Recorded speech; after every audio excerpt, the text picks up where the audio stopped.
오늘 함께 나눌 하나님 말씀의 제목은 고난받기를 부끄러워하지 않는 신앙으로라는 제목으로 하나님 말씀 함께 나누겠습니다.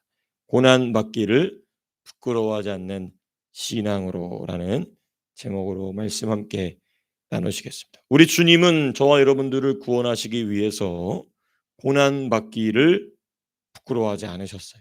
피하지 않으셨습니다. 침뱉음을 당하시고 모욕을 당하시고 뺨을 맞으시고 채찍에 맞으시고 옷이 벗겨지시고 가시관이 씌워지시고 공중 앞에 십자가에 못 박혀 죽으시는 인간이 경험할 수 있는 가장 극한의 모욕이 있었음에도 불구하고 우리 주님은 고난받기를 거절하지 않으셨습니다. 왜 그러셨을까? 왜냐하면 그 고난을 받으심으로 구원받는, 지옥으로 들어갔다가 천국으로 옮겨지는 저와 여러분들의 얼굴 한 명 한 명을 주님이 보셨기 때문입니다. 너무너무나 중요한 사실이에요. 그렇기 때문에 우리 주님은 그 고난의 부끄러움을 느끼실 사이가 없었던 것이죠. 왜냐하면 저와 여러분들을 사랑하시는 그 크신 사랑이 지옥으로 갈 수밖에 없는 우리 개개인 한 명이 천국으로 올라가는 모습을 주님이 보셨기 때문에 그 고난을 부끄러워하지 않으시고 그 십자가의 길을 가신 것입니다. 그리고 하나님께서는 그 아들 예수 그리스도의 신앙을, 예수를 믿는 모든 사람이 본받기를 바라신다는 것이죠. 그게 바로 고난받기를 부끄러워하지 않는 신앙이다라는 것입니다. 오늘 본문을 통하여서, 이 말씀을 통하여서 고난을 대하는 우리의 태도가 어떠한가를 이 말씀을 통하여 점검할 수 있게 되시기를 주님의 이름으로 축복합니다. 제일 먼저는 우리가 1절에서부터 4절까지의 말씀을 먼저 좀 살펴보고자 합니다. 이 1절에서부터 4절까지는 어떤 말씀인고 하니, 눈으로부터 시작되는 죄악에 대한 욥의 결단이 기록되어 있습니다. 1절 보시면 이런 말씀이 있죠. 내가 내 눈과 약속하였나니라는 말씀이 있습니다. 내가 내 눈과 약속하였나니. 욥은요, 죄악의 시작이 육신으로 들어오는 것으로부터, 육신을 통로로 들어오는 것으로부터 시작됨을 잘 알고 있었습니다. 이제 단순히 눈만이 아니라 우리의 코도 그렇죠. 제가 우리 아버님께서 지금 이제 온 가족들과 지금 여행 중이신데, 이제 아버님 가족들과 다 목사님들이시죠. 다 정목사님들이시고 이제 다 이제 이 간만에 이제 오랜만에 여행을 떠나시는데, 저희 아버지하고 이제 통화를 하면서 이 아버지께서 이제 이 고등학생 때 이제 젊으셨을 때 하루에 막 이 술을, 이 소주를 막 이 몇 병씩 드시던 이야기를 인제 어르신들과 함께 나누신 거예요. 근데 인제 아버지께서 인제 그 대화를 마치시고 저하고 통화하는데 뚜껑을 따는 순간부터 취한다는 겁니다, 그 냄새로. 그러니까 이 취한다는 개념이 무엇인가에 대해서 인제 한참 말씀을 나눴는데, 그게 뭐냐, 육신으로부터, 육신이 통로가 된다는 것입니다. 육신으로부터 통로가 되어서 그 육신으로 들어온 정보는요, 생각과 마음에서 충동과 끌림을 일으킨다는 것입니다. 너무너무나 중요한 진리입니다. 육신이 통로가 되어서 우리의 생각과 마음속에 들어와 충동과 끌림을 일으킨다는 것입니다. 이것을 나는 따라가지 않겠다라고 결단한 게 지금 나는 내가 내 눈과 약속하였나니라는 이 말입니다. 여러분, 이러한 결단, 이것을 막을 수 있는 힘은 어디서 나올까? 거듭난 영으로부터만 나옵니다. 우리 육신이나 우리 이성과 우리 이성에는 이런 능력이 없어요. 육체로 들어오는 그 정보, 그 정보로 말미암아 시작되는 충동 내지는 그 끌림을 거부하지 못한다는 것입니다. 거부할 힘이 없어요. 오히려 정당화시키죠. 근데 이것을 정당화시키는 것을 막고 그것을 거절할 힘은 오직 거듭난 영으로부터 나온다. 이 거듭난 영, 조금 더 제가 나중에 이 주제를 가지고 말씀 나누겠지만, 속 사람의 지정의를 어떻게 아느냐, 이게 참 중요하겠죠. 저와 여러분들의 거듭난 영의 뜻이 있다는 것입니다. 우리의 이성, 우리의 혼, 우리의 자아는 육체로부터 받아들인 정보를 따라서 자꾸 판단하고 결정하려고 합니다. 근데 우리의 거듭난 영은 그것을 원하지 않죠. 근데 문제는 그 거듭난 영이 바라는 그 거듭난 영의 소욕, 영의 생각이 무엇이냐, 거듭난 속사람의 이 지정의가 무엇인지를 어떻게 아느냐, 이게 참으로 중요한 부분입니다. 근데 간단합니다. 이렇게 예를 들면 간단합니다. 사람이 옳고 그름에 대한 도덕적, 양심적 기준에 대해서 자동적으로 알아요. 사람을 죽이면 안 된다. 이거 본능적으로 압니다. 마찬가지예요. 거듭난 영은 이게 더 분명합니다. 근데 이 거듭난 영의 본능적인 거듭난 영의 소욕을 발견하지 못한다. 그러면 이제 우리는 무엇을 깨닫게 되냐면 내 자아가 완고하구나. 그러면 정답입니다. 그러면 정답. 그 부분에 대하여 내 자아가 지금 완고하구나 하면 정답입니다. 다른 부분에 있어서는 성령의 감화 감동, 내 속사람의 감동에 대해서 잘 느끼는 것 같은데 어느 부분에 탁 가게 되면은 그 영의 속사람의 이 소리가 들리지 않습니다. 그 왜냐? 그 부분을 내 자아가 꽉 막고 있기 때문인 것이죠. 그래서 이 일이 영에서 일어나는 이 본능적으로 알게 되고 또 동시에 영의 성장과 자아의 파쇄로 이것은 더욱 넓어지고 깊어진다. 영의 지정의를 따라간다는 것. 이게 바로 내가 내 눈과 약속하였나니라는 말을 할 수 있는 그리고 그것을 실제적으로 실행할 수 있는 그 능력은 거듭난 속사람으로부터 나온다. 1절만 가지고 그렇게 해석하면 너무 과도한 거 아니겠느냐. 2절에 보면 또 이 욥의 결단이 그 속사람의 결단임이 다 또 드러나게 됩니다. 2절 보시면 이런 표현입니다. 위에 계신 하나님 높은 곳에 전능자를 항상 염두하고 있다는 것입니다. 그러니까 내가 내 눈과 약속한 것이 누구 앞에서 한 것이냐면 하늘에 계신 또 이 높은 곳에 계신 전능하신 여호와 하나님 앞에서 한 결단이라는 것입니다. 그거는 속사람의 결단이 아니고 손할 수 없는 것이죠. 우리의 이성과 몸으로서는 내릴 수 없는 결단인 것입니다. 하나님을 의식함으로 하나님을 경외함으로 내 눈과 약속했다는 표현은 그의 결단이 인간적 결단이 아니라는 것을 너무나 잘 보여줍니다. 오히려 그것은 속사람의 결단에 순종한 것이죠. 속사람의 결단에 따라간 것이죠. 속사람의 지정의에 따라간 것입니다. 우리의 혼의 지정의가 우리 속사람의 지정의에 무너지게 되는 것입니다. 이는 욥이 실제로 죄악을 범하지 않는 승리를 안겨줬어요. 정말 욥은 그런 삶을 살았습니다. 제가 지난번 우리 욥기 서도에서도 말씀드렸지만은 욥은 아내가 몇 명이었죠? 한 명뿐이었습니다. 그 시대에 일부 다처라는 것이 온 세계의 일반적인 문화였어요. 심지어 아브라함도 그랬습니다. 심지어 야곱도 그랬어요. 믿음의 조상들도 그랬습니다. 다윗도 그랬습니다. 솔로몬도 그랬습니다. 그런데 욥은요 이 결단을 그대로 지켰어요. 욥은 그대로 지켰습니다. 이게 바로 내가 내 눈과 약속하였나니라는 이 말의 결단이 무엇인가를 살펴보게 됩니다. 자, 그다음에 이제 4절이 중요합니다. 4절 보시게 되면 그가 내 길을 살피지 아니하시느냐 내 걸음을 다 세지 아니하시느냐. 욥은요 하나님이 자신의 모든 행위를 지켜보셔서 증인이 되신다고 말합니다. 아주 중요한 표현. 하나님이 나의 모든 행위를 지켜보셔서 내가 옳게 행동했음을 하나님이 나의 증인이 되신다. 그러니까 욥은요 지금 이 말을 우리가 잘 이해됩니다. 자기의 의를 드러내기 위함이 아니고 하나님을 경외함으로 속사람의 힘으로 죄악을 이긴 것을 지금 이야기하고 있는 것입니다. 지난번에는 우리가 하나님의 공의, 하나님의 이 섭리, 하나님의 이 주권을 의지한 욥의 결단에 대해서 지난번에 우리가 말씀을 살펴봤었죠. 이 태도는요 자신의 행위에 대한 담대한 태도를 가졌던 어떤 한 사람 누구냐 바로 사도 바울과 유사한 태도를 보여줍니다. 로마서 1장 9절에 보면은 하나님이 나의 무엇이 되시거니와 증인이 되시거니와.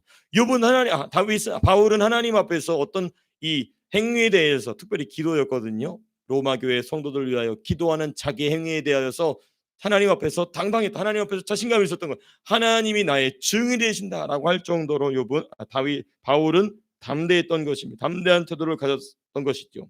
그러한 태도가 지금 누구의 태도냐면 욥의 태도인 것입니다. 자, 근데 여기서 끝나는 게 아닙니다. 이제 이 패턴이 이 31장 전체에서 계속 반복이 돼요. 오늘 본문 한 5번 정도 나오게 되고 내일 본문도 이 31장 후반 부분인데 거기 또 5번 나옵니다. 그러니까 하나님이 나의 행위의 증인이시다라는 것이 다 10번 정도 10번 가까이 조금 더 세부적으로 하면 15번까지 되는데 조금 인제 크게 잡아서 한 10번 정도 이게 반복이 돼요. 하나님이 나의 행위를 아시고 내가 이렇게 옳게 행동한 것을 하나님이 아신다라는 욥의 태도가 10번 정도 반복이 됩니다. 31장 안에서. 자 근데 그 이유는 제가 오늘 결론과 내일 결론에서 보다 더 깊이 있게 살펴보도록 하고요. 우리는 이 본문 자체를 조금 더 깊이 있게 더 살펴보도록 하겠습니다. 그다음 이제 우리 5절과 6절을 보시면 이제 두 번째 패턴이 나옵니다. 4절에서 나왔던 1절에서부터 4절까지 나왔던 패턴이 이번에는 약간 이 축약된 형태로 5절과 6절에 나옵니다. 이 5절과 6절에는 어떤 말씀이 기록이 되어 있냐면 하나님의 공평하심을 드러내는 삶을 살았던 욥의 정직한 삶에 대한 얘기가 납니다. 욥이 정직하게 삶으로써 하나님의 공평이 무엇인지를 드러내는 삶을 살았다는 것입니다. 5절 보시게 되면 이런 표현이 있죠. 만일 내가 허위와 함께 동행하고 내 발이 속임수에 빨랐다면 이런 표현이 있어요. 성도가 특별히 이 물질 관계에서 이 돈 재정 문제에서 하나님과 사람 앞에서 정직하지 못한 이유가 지금 욥의 말에 담겨져 있습니다. 그가 무엇과 함께하기 때문에 허위와 거짓이죠. 허위는 거짓이라는 얘기입니다. 속임수입니다. 그가 허위와 함께 거짓과 함께하기 때문에 하나님 앞에서 그리고 사람 앞에서 물질 관계가 정직하지 못한 것입니다. 그런데 욥은 하나님과 함께함으로써 진리와 함께함으로써 이 물질 관계에서 하나님과 사람 앞에서 하나님의 공평함을 드러내는 정직함을 가졌다는 것입니다. 심지어 자기를 뭐라고 얘기하냐면 6절 보시게 되면 이런 표현이 있어요. 그가 6절 보시면 하나님께서 나를 공평한 저울에 달아보시고 욥이 얼마나 정직하게 이 특별히 물질 관계를 하나님 앞에서 또 사람과의 관계에서 가졌느냐. 하나님의 공평한 저울에 달아보아도 오차가 없다라고 얘기할 정도로 자신감이 있다라고 얘기할 정도로 욥은 정직한 삶을 살았다는 것입니다. 자, 그다음에 이제 이 5절 6절에서 두 번째 부분은 6절 후반 부분인데요. 그가 나의 온전함을 아시기를 바라노라. 그죠? 이제 우리 4절에서 보면은 그가 내 길을 살피지 아니하시느냐, 내 걸음을 다스리지 아니하시느냐. 요 똑같은 패턴이 6절에서 말 표현만 바뀌었지만 또 나오죠. 그가 나의 온전함을 아시기를 바라노라. 이 두 번째 반복입니다. 그리고 나서 7절 8절에도 또 이렇게 나옵니다. 7절 8절에도 내가 심은 것을 타인이 먹으며 나의 소출이 뿌리채 뽑히기를 바라노라. 이게 뭐냐면 하나님 앞에서 내가 이렇게 당당했다는 것이죠. 7절 8절 세 번째입니다. 그리고 9절에서부터 12절까지 네 번째입니다. 나는 그러한 죄를 지지 않았다. 이게 네 번째 반복이 되고 있죠. 자, 이 세 번째 네 번째는요 좀 생략하도록 하고요. 우리 다섯 번째 보시겠습니다. 다섯 번째. 네. 다섯 번째를 보시게 되면 다섯 번째는 우리 13절에서부터 15절까지입니다. 여기 보게 되면은 이 욥이 무슨 얘기를 하냐면 자기가 남종과 여종들의 권리를 존중한 삶을 살았다라는 그 욥의 태도가 기록이 되어 있어요. 13절 보시게 되면 만일 남종이나 여종이 나와 더불어 쟁론할 때에 내가 그의 권리를 저버렸다면 이렇게 표현되고 있습니다. 욥은요 자신의 종으로 있는 사람에게도 권리가 있음을 인정한 것입니다. 여러분 이게 굉장히 놀라운 일입니다. 왜냐하면 욥은 상고 시대의 사람입니다. 상고 시대의 사람인데도 불구하고 아직 모세의 율법에 의한 종의 권리에 대한 것이 성문법으로 남지 않았어요. 오히려 또 더군다나 이 모세 율법은 어떤 사람들을 대상으로만 하고 있냐면 히브리인들을 대상으로만 하고 있습니다. 근데 이 욥은요 히브리인이 아니었습니다. 히브리인이라는 개념 자체가 없는 시대입니다. 그럼에도 불구하고 욥은 자신에게 종으로 들어와 있는 사람들에게도 권리가 있다라고 지금 이야기하고 있습니다. 매우 희귀한 일이에요. 아주 희귀한 일입니다.